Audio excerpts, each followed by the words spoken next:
Speaking of you're welcome, you know what else is full of gratitude? That was perfect. It was perfect. Was it? This is Gaytriarchs.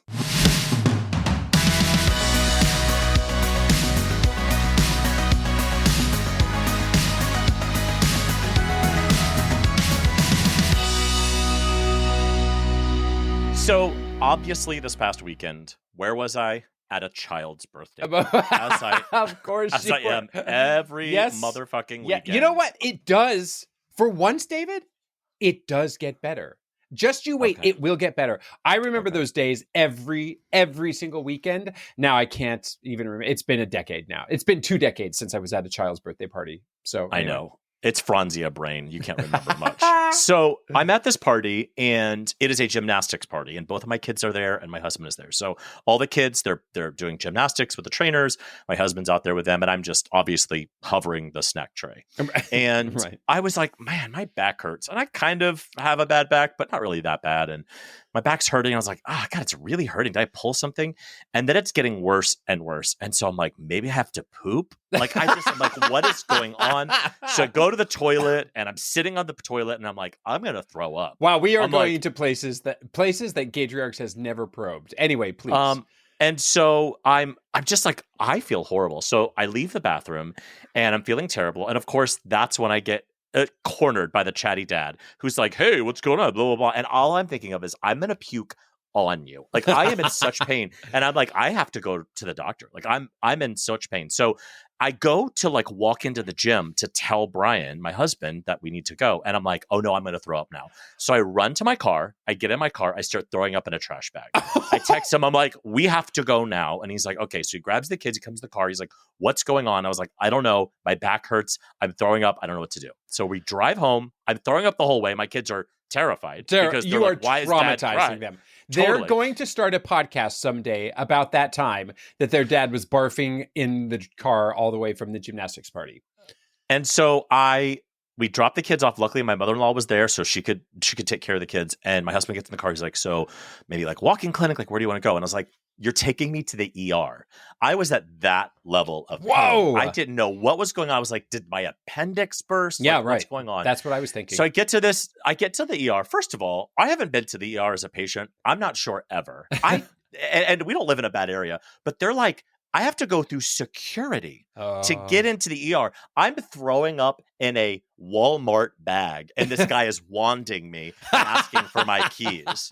What if you had chopped a leg off or something, and they're still going to wand you? I don't know. They're like, you're going to have to go through the scanner again.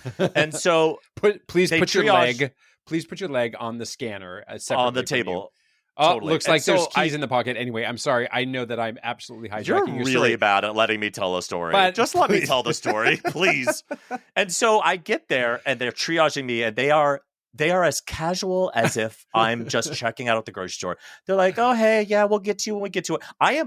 Gavin, when I tell you, I'm violently throwing up. I am like filling bags and then handing them to my husband. I love stories like this. Okay. And I am in such pain that I'm like, I look like you know how in the first season of Walking Dead, like a new zombie would just be like lurching? Yes. That was me. Long story short, they get me in, and the doctor is like, what's going on? I was like, my back is killing me, and I can't stop throwing up. He's like, it's probably kidney stones. Here, take this, take this, take this. They get me an IV. They get me all of this, all the drugs, and all of a sudden I'm feeling fantastic. They put me all the drugs, and I do a CT scan. I had kidney stones. What?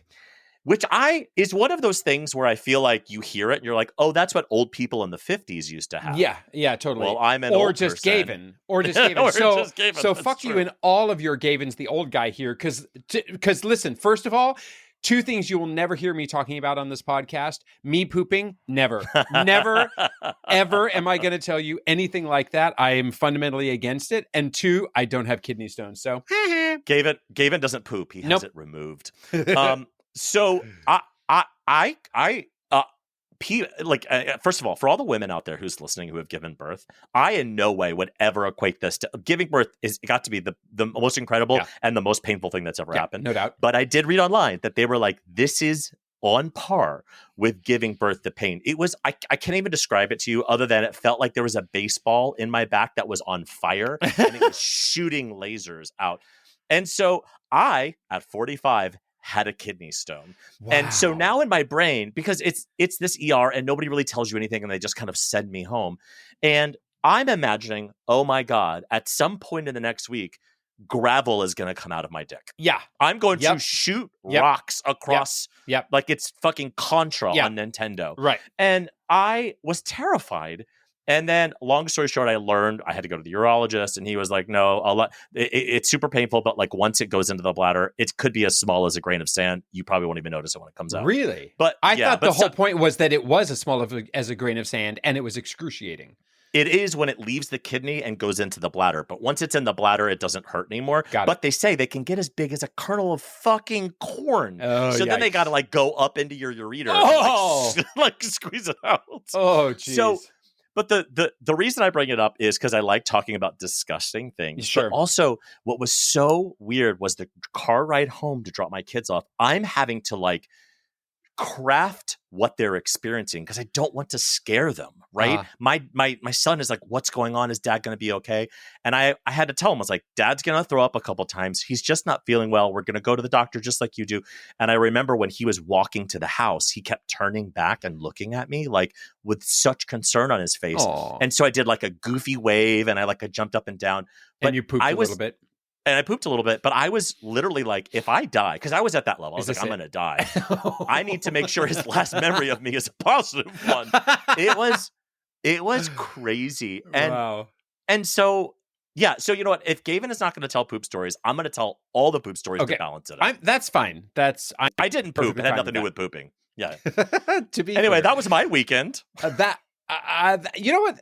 Randomly, there was a moment this week where my son, you know, I've said many times, and probably multiple, something greats at the end of episodes because I forget what I've said, that my son is so reflexively an I love you kid, and it's just so fantastic. And there was a reflexive I love you this week. We might have even been arguing about something, but then still he was like, okay, I love you. And which was great. And I thought to myself, what if that was the last time? Like maybe it was meant to be that he said that. Totally. Is this the last time he's going to see me? Well, thank goodness the last thing he did hear me say was, I love you too.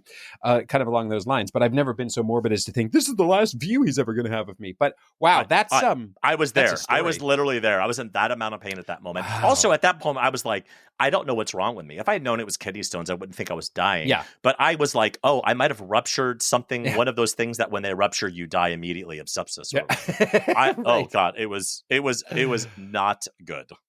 That is a lot. That's a lot. Yeah, that's a lot. So I had a moment this week dealing with a mouthy teen. And I don't mind saying this out, putting this out there in the world. And if she listens to it, well, guess what? You affected me that badly. We were driving. We had done a road trip with some friends. And she's in the back of the car, and we had a very reminds me of a time where actually it when I was 14, that was terrible. Nice try. Okay, I'm okay with it. I can go back and forth. So we had done a service project. Actually, we can talk about that another time. But we had done a pop-up soup kitchen, and we were coming back from a very, very long day with some friends. And she planned that she was going to have a sleepover that night because my daughter is nothing if not obsessed with sleepovers. You will see someday. And I'm like, what is the point of them? Except I suppose I always wanted to have sleepovers with it. Did you like sleepovers as a kid? Yeah, I loved it. Okay. It was so fun. It felt like such an adventure, and you always stayed up late. And yeah. Well, she is obsessed with it, and she wanted to have a sleepover that night. But I'm like, no, you never cleared this with me. Blah blah blah. So she's in the car, and when you know how when one person can destroy the atmosphere of a room, and you think, wow, you just Daily. Did that. Every Wednesday, Gavin. Every Wednesday. So she was Elsa and turned the entire car ice cold because she was so angry with me. I'm impressed that she wasn't cussing at me. And I don't know if it was because she thought that I would cave because I was in public. But I mean, it was just a relentless game of are ruining my weekend. You are ruining my night. You are ruining it for my friends. You're ruining my friendships. You are ruining this. And it was so awful. It was a terrible, terrible 10 minutes in this car where she was just relentless. My son was there with his friend, and my son's friend goes, wow, she's like a lot. And my son goes, yep, it's like this all the time. And I'm like, ooh, thank you for the read. shade and the a little read in public. Yeah. But I will say, it was a parenting win for me because there were 3 girls and 2 boys in the car and this other mom. And I turned it into hey, y'all, who has the worst parent in the room, in this car? And of course, my daughter shot her hand up and said, I do. And I was like, well, besides you, of course. And mainly all of the other kids were like, yeah, my parents aren't so bad. My parents aren't so bad. But there was one other girl who said, no, my mom's the worst. My mom's the worst. And so we had this actually kind of lighthearted conversation about who's the worst parent and who has the worst parent. And it actually turned into a fairly funny moment. And anyway, this is not ending on a funny note, except to just say, I know it was David. really rough. I know. It was a rough conversation. Rough. But it does lead me then to have something that we haven't done in a while. What would you do? What would you do? Speaking of mouthy teens, because then another night that week, we were at a get together with some friends, and my daughter didn't want to end the night too soon. My partner went up to her and said, okay, so we're going to go in about 10 minutes. And she said, no, I'm not. And just like declaratively, no, I'm not. Said, I'm not going to do that. I'm not going to do that. And was arguing with him and then accused him of being drunk and storming away. So my, what would you do is, what do you do when your kid accuses you in public of being drunk and storming away? And by the way, it doesn't matter whether or not you actually were drunk. It's just, what do you do when your kid accuses you of being drunk and storming away? It is such fucking clever, like, diabolicalness, because I was just thinking, have you ever seen the people who will be like, hey, will you film me, like in the grocery store? They'll say to their husband, like, will you film me? I want to do like a TikTok. And so they're filming him. And the woman turns around, she goes, why are you filming me, sir? Stop it. Leave me alone. It's such great. Yeah, I would applaud the effort, because calling you drunk is really, that's such shade. I fucking love it. But also it would infuriate me that like you use that to try to win this conversation publicly. I don't know. I am not prepared to, Gavin, the stories that you tell about your teens, I'm not ready for it. I can't, I am okay with temper tantrums and diapers. I don't know if I could deal with this like strategy. Like, it's too much. Well, I don't know. What would you do? I don't know. And well, the things in public also where you're kind of like, well, I don't want to look like, I don't want to have CPS called on me in public. But there are times when things get so extreme with a teenager, you're like, you know what? I'm going to walk away from this situation, even though it is the height of disrespect. And so my partner did walk away from it, and then she lost her phone for 2 days, and she regretted that for sure. I got to imagine if that's, you got to pull that card, whatever that, like, they really love the whatever, and then you take it away from them. Yeah. Because you're like, fuck off. Don't ever do that to me again. So is the phone. So I also have a dad hack of the week that I implemented last weekend. All right. I said to my kids, hey, I was so exhausted from that exhausting night where my daughter accused me of being the worst parent in the car and saying that I ruin her life 24/7. It was exhausting. The next day I wanted to take a nap, but they wanted to, I don't know, it was sweet. They wanted to play soccer or jump on the trampoline or something like that. And I'm like, I really need a break.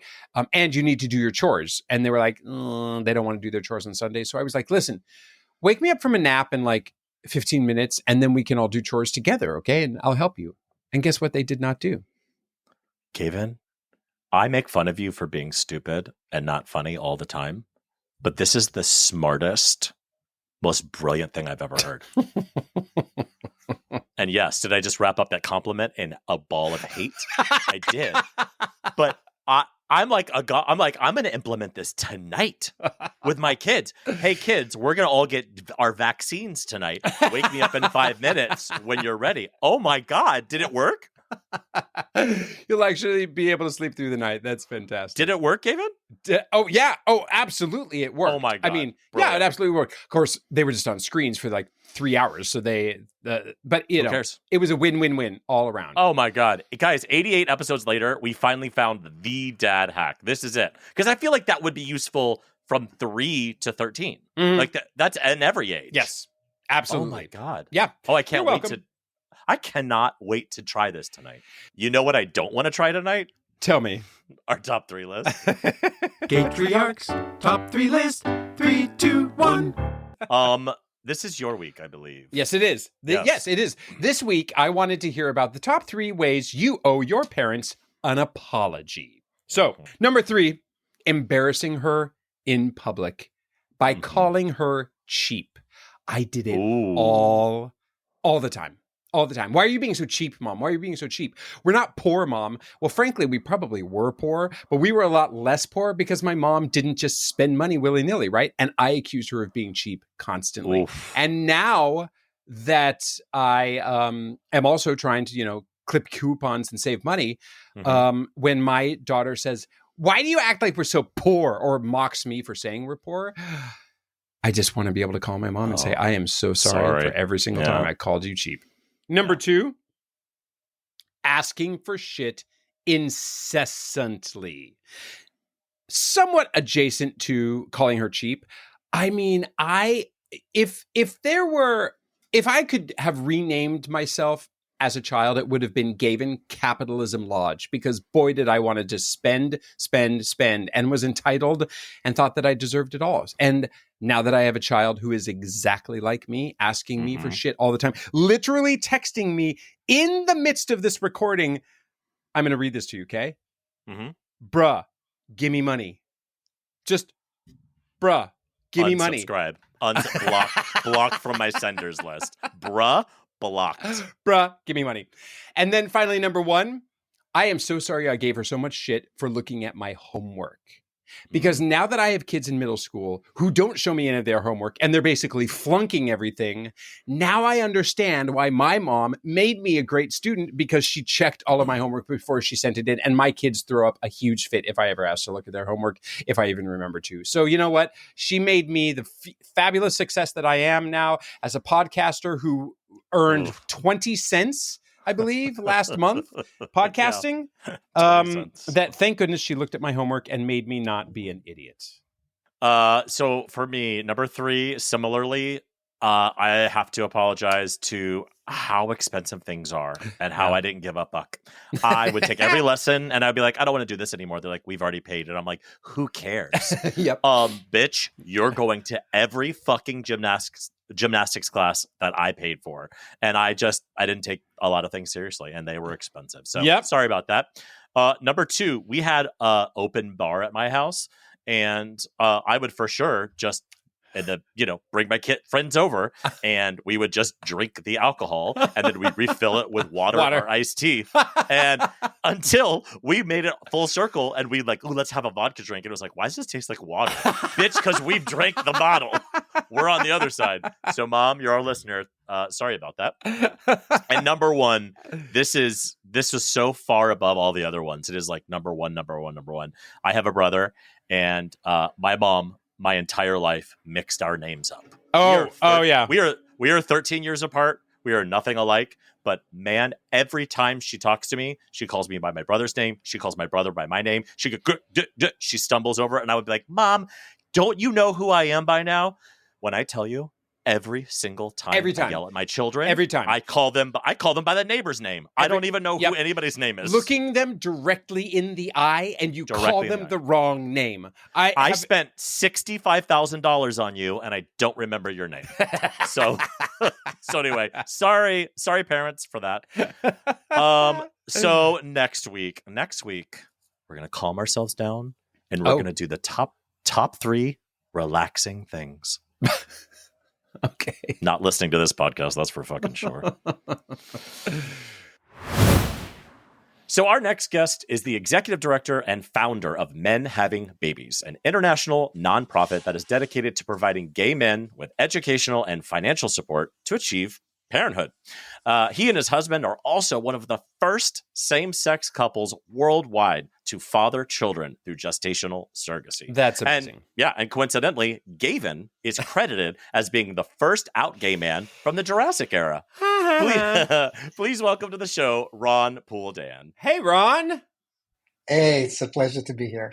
We literally have gay royalty on this podcast. I mean, this is the room where it happens. And Ron, thank you for coming and sharing some of your story with us. You're a first. That's amazing. You're too kind. We thought we were the last couple in New York to have kids. In fact, we watched a show by Barbara Walters called The Gay 90s. And there was a flight attendant from Air France, I remember it until today, that had a child through surrogacy. And we said, everybody's doing it. We should do it as well. So that's a relativity for you. The 90s were pretty gay. It was a lot of gayness in the 90s. But before we dive into Men Having Babies and your amazing career, how have your kids driven you bananas today? We're empty nesters. So that's our kids are going to be 24 years old in a couple of months. So this is it's probably something that at some point you might get to doing an episode about. But given the demographics, there are probably not a lot of people that are already experiencing this. So our kids, have stopped driving us crazy for a while now. That's the good news. There's light at the end of the tunnel. Oh, I bet. That is a good feeling, but I suppose like the worries never end and the annoyances, I would imagine, never end, but you're so happy to have the annoyances if they actually pay attention to you that you welcome it. It's a matter of perspective, absolutely. I'm very curious. So the three of us on this call are on three different eras of parenting. You're an empty nester, Gavin has teens and preteens, and I have a 5 and 2 year old. So we're kind of spread out across, but when you became empty nesters, was it a relief? Was it complicated? Was it sad? I'm just curious. Like you've spent 18 years doing this thing, and then they move out. What was it like? And I stayed home with them for 3 years full time. So I have to say I cried for a good day. I was down for a week, and then it was over.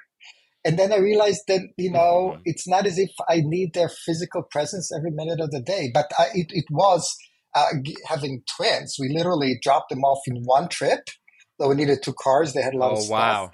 So, and on the way back, it was, we had a word of advice, sending kids to overnight sleepaway camp is really good preparation.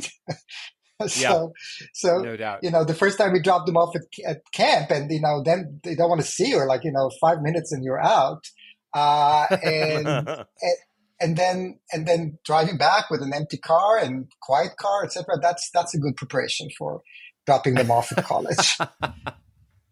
That's what's so messed up about being a parent is that when you're so desperate for some time to yourself. You're just like, please let me be alone. Please stop touching me. And then the second they do it, you're like, why aren't you touching me? Why aren't you hanging out with me? What's going on? Truly. Oh, man. So then we are so curious. Let's dive into it. What inspired you to start Men Having Babies? That's an interesting question because my kid one day asked me that question. And I said, because nobody else is doing this. But the full answer is that I wasn't inspired one day and started Men Having Babies. Like a lot of other things, it kind of evolved.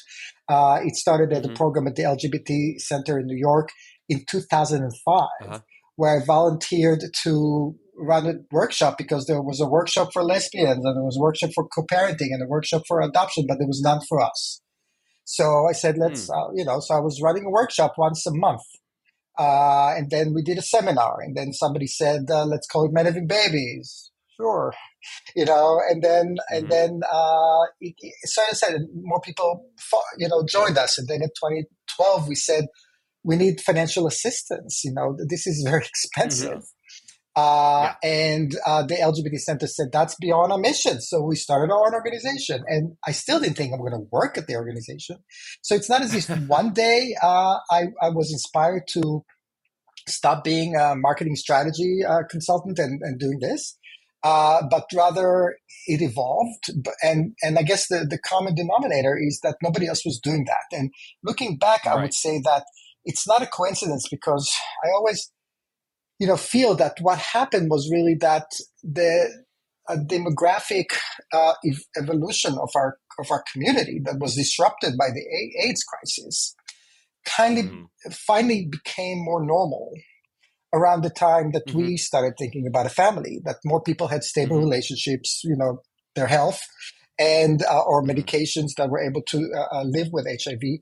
And that's when gay men started in larger numbers to look into becoming parents. So it's not a coincidence that it happened at the time. I was kind of surprised that it wasn't until 2005, though. I would have thought that that there, like you said, you thought you were one of the last gays in New York to have kids. 2005 is not that long ago, honestly. No. That you were giving this service to a huge and growing population, frankly. Well, you have to keep in mind that the technology is also a factor here. There was no egg donation. Literally, we were very lucky to have my husband's sister, my sister-in-law, to donate her eggs. There were no egg donation agencies. There was no egg donation. IVF was a lot more primitive than it is today. We succeeded on the second try with 3-day embryos. We transferred 4 embryos. Things were very, very different back then. So very few programs, very few hospitals were doing this. There were no private clinics almost. So it's not just, you're right, it's not just the demographics, but it was a combination of those two things. The path was not yet, paved. There was no, clear. We thought there was an agency. We went to this guy who was a lawyer, and it turns out a few years later it became an agency. But at the time, it was very, very word of mouth, I should say. Right. Yeah. And how has men having babies changed since you founded it to today? Well, what happened is that, as I mentioned, the very first thing we did is to create the GPAP, as we call it, the Gay Parenting Assistance Program, because that was what we really felt was a problem.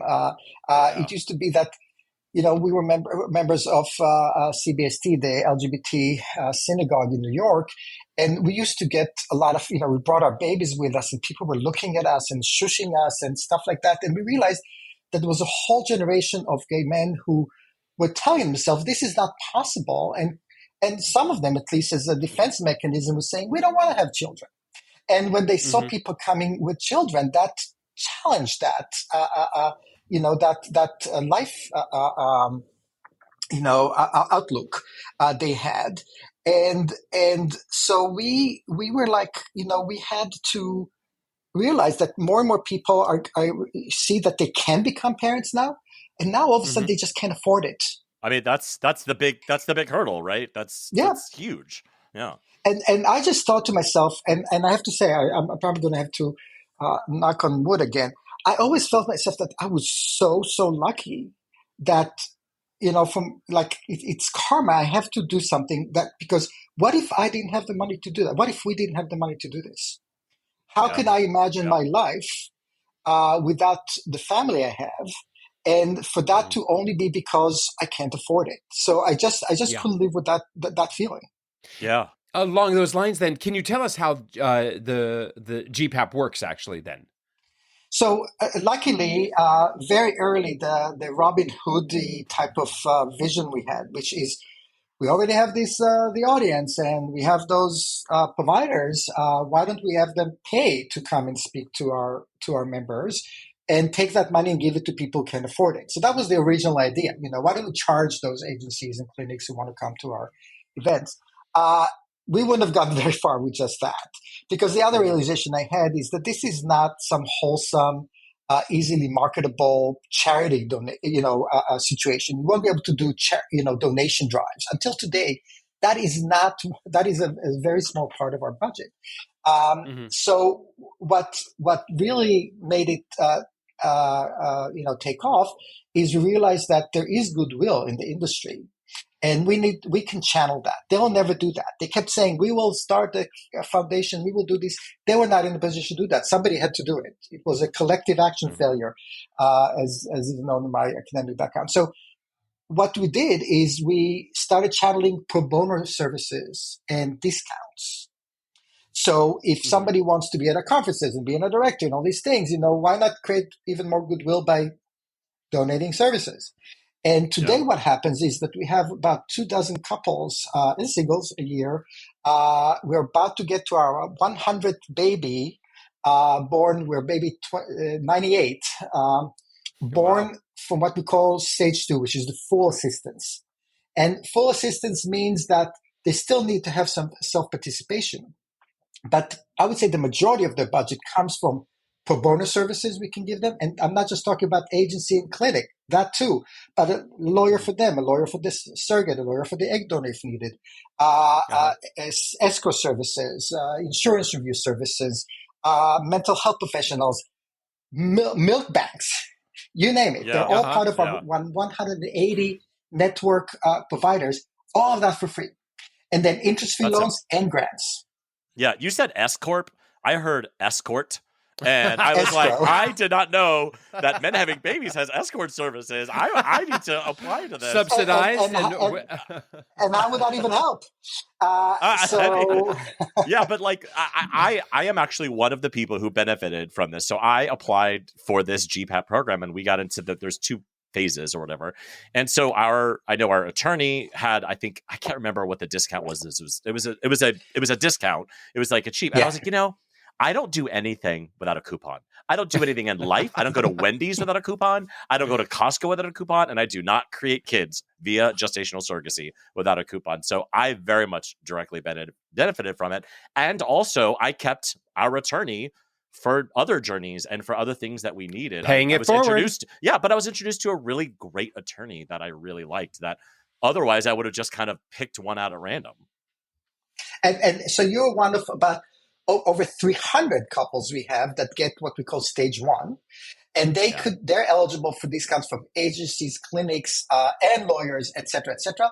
And that amounts, typically, it could amount, some people only come to us after they already started the journey, but if they come to us before they start the journey, that could be easily $30,000 off their $20,000-$30,000 off their journey. So we're talking about a lot of people who probably either have a child among those 100 almost babies that they would never have had, or have a child, and we help push them over the edge. So that was really the reason why we created it.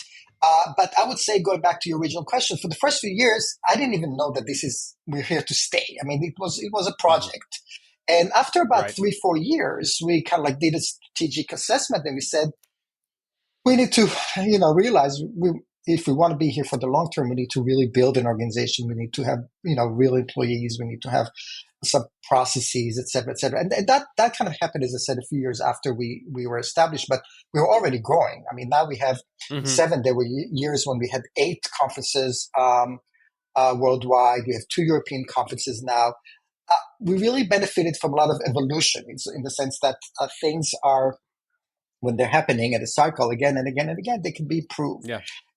But we moved way beyond that. I mean, we still have terrific conferences. Our last New York conference had, 305 people who registered, which meant that there were about 390 people there. We always have some no-shows, et cetera. But really, really large numbers of prospective parents benefiting from that. But we also have amazing tools and resources. I mean, we have a directory that has cost comparison features and scenario modifier. You can say, like a calculator, you can find how much it would be under these circumstances or those assumptions.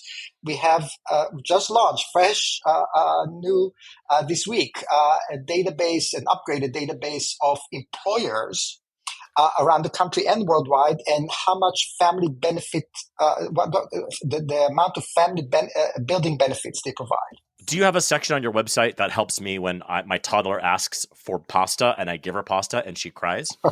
Is there a section that I can choose to see, what do I do? Do I take the pasta she asked for away, or do I just keep pushing it towards her as she sobs and screams? on the website? We do. It's called the peer advice program, where parents like yourself.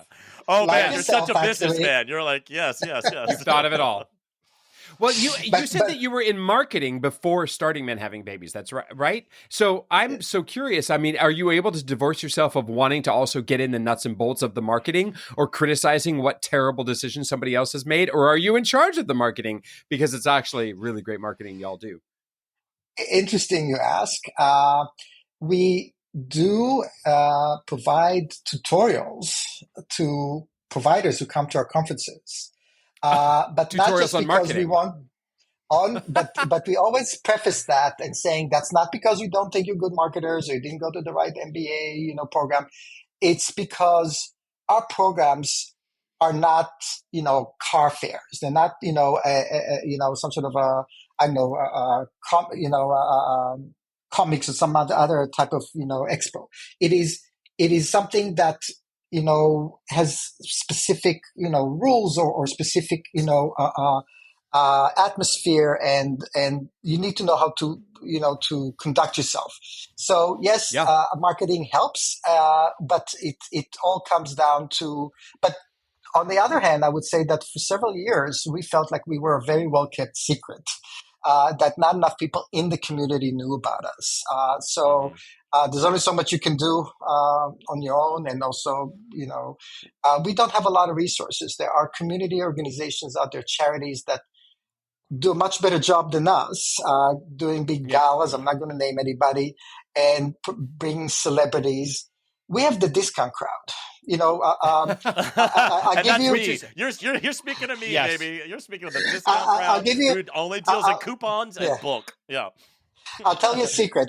Anderson Cooper and Elton John didn't come to Men Having Babies before they had their children. Exactly. But so I do want to speak on that because I feel like Men Having Babies, while you have a really great political arm and you have the GPAP and you have a lot of things, I feel like you're most notable, at least now, for these conferences. And these conferences are just kind of weekends and very, like you said, internationally and locally. And that's how I first came to you. And one of the things, you do a lot of amazing things. You have panels and you have an expo and you have all different things. But for me personally, as somebody who walked in the front door, and I was like, my husband and I were like, hey, we want to have kids and we're going to go to this thing and learn about it.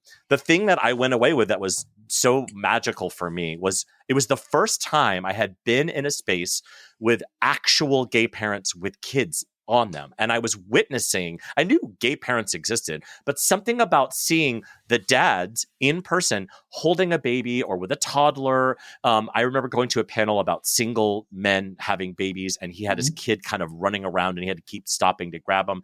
And there was something so beautiful about that. I'm sorry, I'm treading on Gavin's like grateful territory, totally, but like absolutely. I walked out of that weekend kind of being like, wow, like they exist. These people actually exist, and it was so weird and jarring in the most beautiful way. So if you have never been to a conference, even just to be around other gay parents, it was a pretty amazing experience. And then we joined the GPAP, and now we have 2 kids. And so I thank you, but also blame you for anything bad that happens with my children. I think you're touching upon a lot of things. One of them is the fact that among the obstacles we have to overcome is not just the financial. I mean, something that comes out of our plumbing. We just don't have the right parts, to procreate on our own.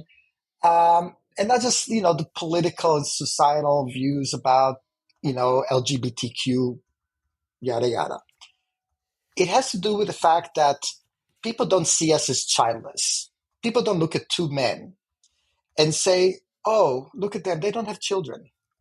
On the contrary, when we want to have children, some people look at us in suspicion, the way they won't look at a lesbian couple. You know what I'm saying? Totally. So what we have to overcome, and not only is it double standard, it is we grew in the same environment. So there's a guy who started a big agency, I'm not going to name it, that when they wanted to become parents, they first came to our living room to see how it looks like for 2 men to raise children.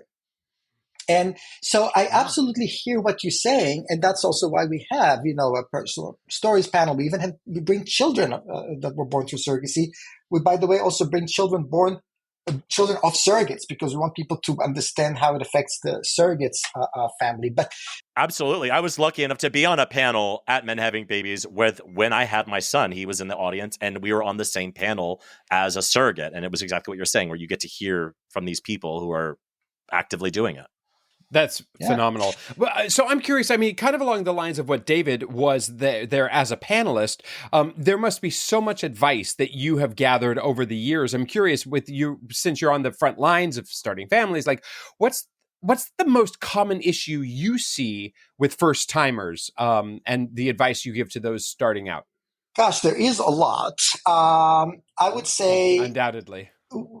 Yeah, I would say the most difficult thing for people when they come is parsing it, understanding what would the path look like, because in its entirety, it's overwhelming. In fact, what we do now is weeks before you come to the conference, that didn't happen at the time when you came, David, we start sending attendees, because people sign up months in advance, oftentimes. Mm-hmm. We start sending them like preparatory emails with some, little tidbits of information and links to, things they can read, to not just ease the landing in what oftentimes is called a boot camp. Because we're talking about Friday afternoon through Sunday afternoon. It's a lot of material, but no doubt, it's really just to kind of like understand how does it look like? What does the path look like? And also understand what you have to make a decision about, and things that are not subjected to decisions, because there's a lot of moving parts here. Not all of them you need to decide upon. It's good to know about them, but you have no control over them. And then there are certain things that you might not have thought about it. But for instance, about where people, end up on the map. People have the assumption that they will have to find a local agency, a local clinic, a local surrogate, and a local egg donor. That's not how it works. But we then tell them, listen, you'll never even set foot at the agency's offices. So who cares where they are? Your surrogate might not be from nearby. That's hard. But try to find an egg donor that lives close to the clinic, because that's going to save you a lot of money. Things like that people don't even know about. And we talk about even proximity to a major airport as opposed to where the actual distance. So we go into a lot of details. But I would say really that if I had to point one thing, it's just like how this whole thing looks like in real life, because you can't Google such a thing. That just doesn't exist. Yeah. And there's a lot of, listen, I'm a part of a lot of Facebook groups of surrogacy and gestational surrogacy, and even just like regular IVF groups. And there's oftentimes people coming in there being like, hey, I'm thinking about doing it, but like, don't know where to start. It's like, oh man, is that a lot? But the most common thing I see is, hey, how the fuck do you guys do this financially? And everyone says the same thing. I mortgaged my house. I got a second job. I got a job at Starbucks for the IVF. And it's like it is always top of mind, because it is oftentimes $150,000, and that is not not a lot of people have that to light on fire. And so I think programs like yours are so important, because at least for us, like those little bits here and there add up to a big sum of money. Really big. Just 10% off your lawyer maybe sounds like nothing, but like your lawyer's thousands of dollars. And if you get that off of lots of things, and it is, going back to your previous point, it is so sad, because a lot of people I think are prevented to have families like this, because they just simply can't afford it. And adoption is not cheap either. Heck no. So I have to talk about advocacy. That's another important thing to understand. We started, as I mentioned, I love it. I'm buckled up. I'm so excited for it. Bring it, all the advocacy. Gavin loves this. Go. So I already touched upon it when I mentioned the fact that, it's not a straightforward like LGBTQ issue. I mean, sometimes within our own community, people are not supporting us. They really oftentimes, throw back at us that we are cisgender white men. We should wait for our turn. This is some sort of a problem for the privileged, that we want to create a family. So first of all, tell them, come to our conferences. we're not all white. In fact, we're probably a lot less white than the average. But besides, the point here is that we feel that this comes down to our human, dignity. The fact that people don't think that we deserve or even are worth or even capable of becoming good parents. And just like not everybody had to get married, for marriage equality to be a fundamental turning point in our movement, such I think the fact that understanding that access to family building is just as important. If I see, and not every gay man should see that the path to my full human expression, human fulfillment is having a family, I should not be prevented from doing that just for financial reasons. Now, do I want somebody to give me the money? I still at least don't want there to be obstacles and discriminations on my path. And when we build our families through IVF and egg donation and surrogacy, we cannot write off almost anything for tax purposes other than our sperm testing. When we have a surrogate, her insurance will not cover her pregnancy many times. Our insurance will not cover her IVF and the egg donation, and et cetera, et cetera. Not to mention the fact that sometimes we pay more for services, that heterosexual people get because there's some sort of negotiated rate that they benefit from, even if they pay out of pocket, and we don't. So several years ago, we realized that on the one hand, surrogacy became legal everywhere it counted, in the United States at least. So Michigan was the last place, and we played a role in all of those recent, more than half a dozen states that only became legal in the last 5-6 years. But then we realized we need to look into affordability. So the first thing we said is to be recognized as everybody else, there needs to be a redefinition of the concept of infertility. And in 2020, we got together with Resolve, the National Infertility Association, and the National Center for Lesbian Rights, NCLR. And we created a new model legislation that redefines infertility as not just a disease, a condition, but also as a status, the inability to procreate without basically medical help. And that is now the law in Michigan, in Maine, in Washington, D.C., which means that as of January, federal employees will be able to get free IVF when they're doing surrogacy as gay men, not just in Washington, D.C. Wow. Yeah. But also New Jersey recently and California. And now we really, really need to move it in New York, where they passed a law in 2019 saying that people can get free IVF if they're medically infertile and if they're lesbians, but we were left out. Lesbians are always there before we are. God, they're always getting there before we are. Why are they always one step ahead? So we need to change all these things, and that's something we're doing a lot more. And as I said, it is not just a fight for privileges or a fight for more benefits. It is, I think it comes down to what I said before, that it is a fight to be recognized, as humans and our human dignity to be on par with the human dignity and the human worth of people who are recognized. The caricature I always mention is that when you ask somebody to draw a childless people, they would draw a sad woman and a supportive husband. And because even heterosexual men are considered to be too macho to really care if they have children or not. So what do we have where do we fit in that picture?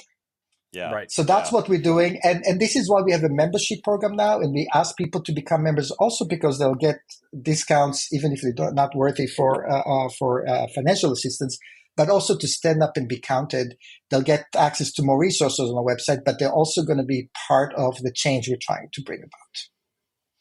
That's amazing. When I'm asked to draw a picture of a sad person, it ends up just looking like Gavin every time. So, I could have filled in the I can see it in your face. You knew it was coming. Yeah. Wait, so Ron, you used your sister-in-law's eggs, right, to create your family.